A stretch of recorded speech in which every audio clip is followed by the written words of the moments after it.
returned from the temple, we came back to the Nusa Dua Convention Center and we had a discussion on the recommendations. The final 8 recommendations are as follows.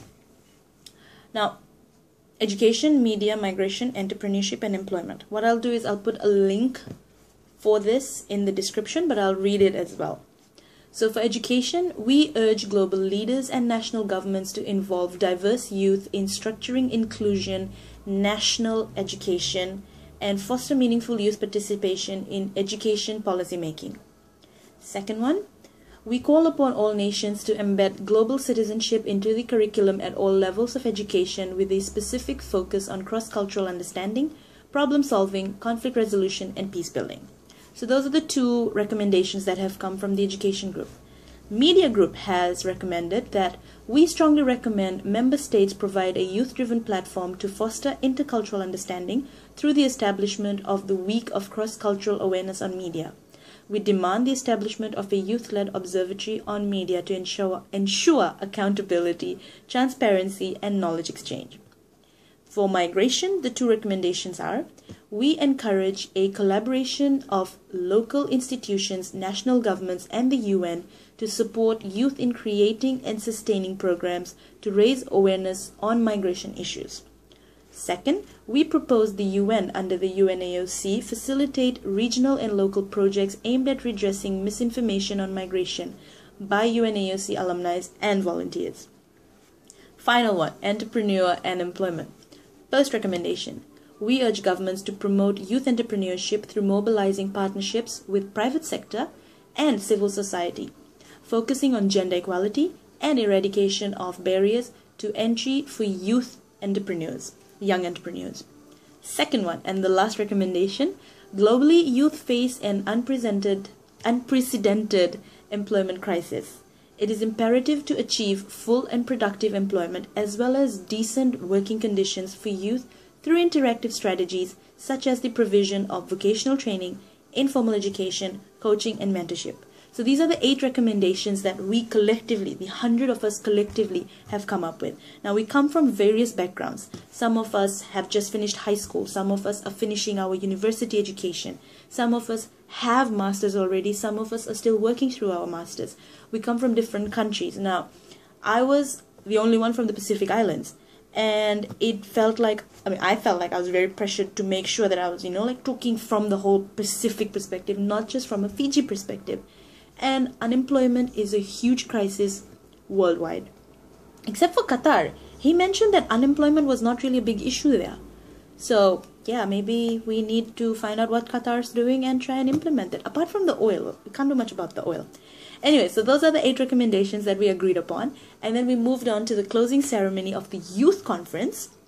And during the closing ceremony, we had the opportunity to hear live from the UN Secretary General Ban Ki-moon. His speech was very innovative.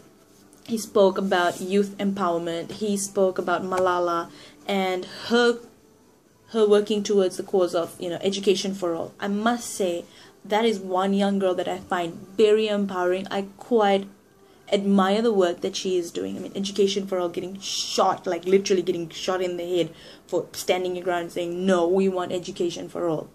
And so we got to shake hands with Ban Ki-moon. It was amazing.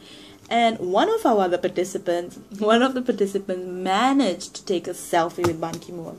How amazing are young people? You make use of your opportunities. Hey, selfies are the in thing. And then, anyway, so once that finished, we wrapped up things at the convention center. And we had to rush. We really had to rush. So we rushed back to the hotel. We rushed back to the hotel and it was like, quick shower change and everything. But we're going for a traditional dinner. And we had to get into our traditional outfits. So I did. I got into my, I don't know how traditional that is, but I tried to do like a fusion of, what traditionally represents me. And this is what my outfit looked like. Downstairs, met the others in their traditional outfits, and we went to the Taman Bhagawan. And this is what the place looks like. And yeah, so these are just a few pictures of the place where we had dinner, what everybody else was wearing and what everybody looked like, and just little bits and pieces of what was happening at our traditional dinner.